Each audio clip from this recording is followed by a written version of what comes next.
Alrighty, so I want to talk to you today about surface area. Surface area is critical when it comes to aquaponics because that's where our bacteria live, and we want to be using different types of clay or gravel that has high surface area. So I'm going to take you over and show you the table. We've got a whole heap of different options set out to be able to show you what does have good surface area and what doesn't. So we're not talking about the pH here, how it's going to affect the pH, purely the surface area. Okay, so we want to understand how that works, and is what we need to make sure that what we're looking for is actually the right thing. Okay, so I'm going to move you on over and show you what I'm talking about. Hey guys, today we're talking about the surface area for your grow bed or your filter, and it's important to understand that if you're using an actual grow bed, then that is your filter. Okay, and you need to be able to remove solid waste, and you need to be able to convert all of that ammonia into nitrite and then nitrate so that the veggies can use the nitrate. Now, often people will look at what the options are, and as I said, we're talking filtration and surface area at the moment, so we'll go through pHs and things like that differently another time. This one is called a Bioball, and this one is called K1. And these are what is used within aquaculture and in some aquarium filters. Okay, they have a huge surface area. So all of the bacteria lives in all of those little nooks and crannies. Same with this one. They've got lots and lots of places to live. And so you need lots of surface area, so you've got lots and lots of filtration. So people will look at what are their options in relation to surface area, although they actually think about what's cheapest. And honestly, you know, your expanded clay, volcanic rock, it has a heap of surface area. This is what's commonly used in both aquaponics and hydroponics. But for aquaponics, the reason it's used is because it's so porous. You can see the cracked one there, or the broken open. It's got lots and lots of surface area. The problem is though, it's super expensive. Okay, so when we're wanting to do things a bit more affordably, we look at what are the options. Now this is 3 different types of gravel from my local landscaper. This is blue metal, this is river rock, and this is scoria, which is another form of volcanic rock. And again, we're only looking at surface area right now. Out of all of these, the river rock has the less surface area. It doesn't have all that many holes inside of it or around it. Okay, so even though it's fairly smooth actually, but you can see that there's little crevices in it. It doesn't have the same surface area as your bioballs or your expanded clay, but it's an awful lot cheaper.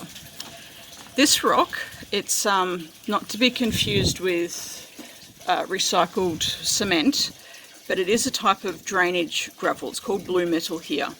And again, you can see that it's got lots and lots of edges. It's not overly sharp, but it is a lot cheaper. Of course, the problem is it also really increases your pH dangerously if you're not careful. So that's another option. It does not have the same surface area as your expanded clay or your bioballs, okay?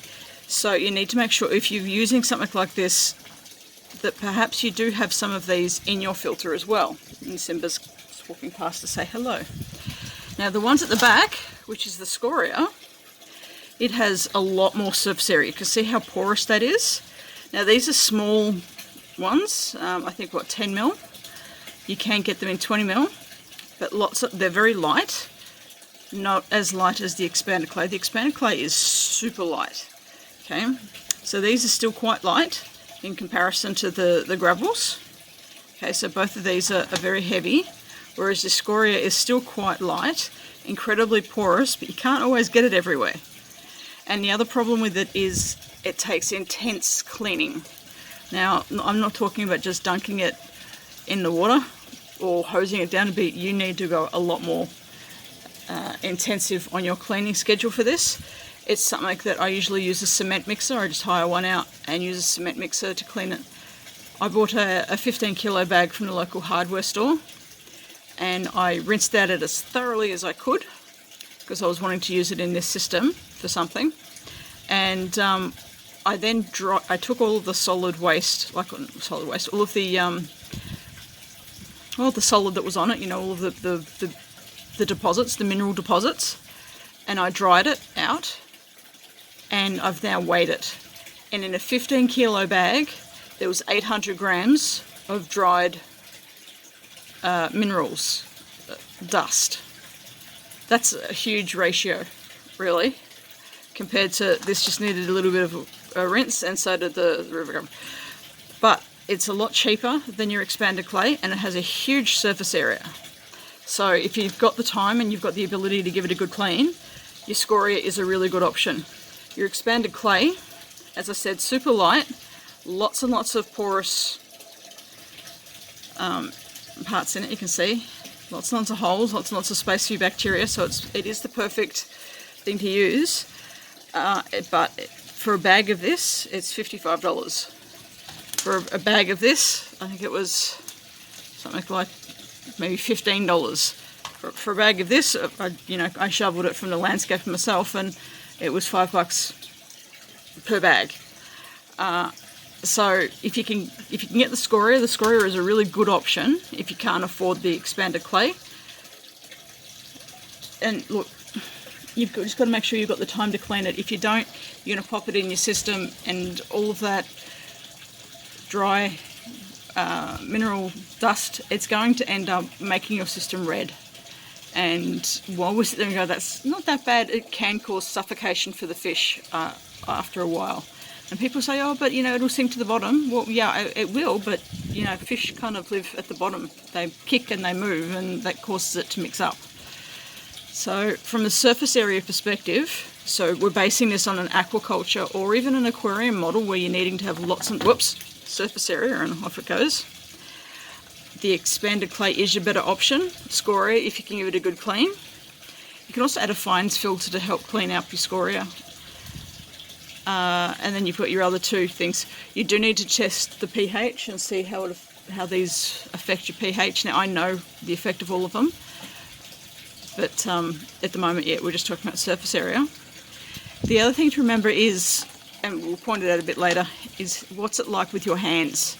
And it's interesting, those who have really successful aquaponics systems, they always talk about using the expanded clay, saving up, making sure that that's what you use.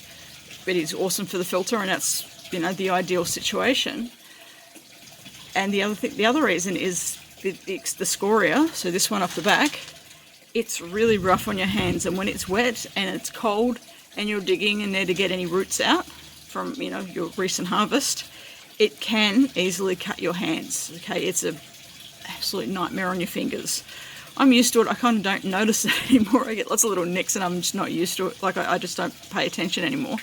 But it's something to be very, very mindful of, is that that scoria rock can easily be such a hazard for your hands. So from that perspective, people will often go towards some type of small gravel. As I said, we've got the blue metal here. I know that the blue metal will cause the pH to rise. I know that the river rock won't affect the pH at all, neither will the scoria, and neither will the expanded clay. But we'll do some tests to confirm all of that, because, well, everyone likes to be able to see things happening, don't they? So, as I said, we're talking about the surface area, and I always put some of these in any aquaponics system that I build, because you can't have too much filtration. Okay, but you definitely can have not enough. Okay, I would much rather remove all of that ammonia and have it all sitting as nitrate ready for the veggies to take up, than having not enough filtration and having ammonia still sitting there with the fish. Okay, so water flow and filtration are two key components of your system. Well, thanks for watching. I hope you enjoyed the video. If you've got any questions or comments, make sure you do leave them below, and hit that subscribe button so you can find out when I've got more videos being posted. And don't forget to follow me on other social media, because I do different lives on different social media on different days. So, again, thank you for watching. I really value and appreciate your time, and I hope you enjoyed it.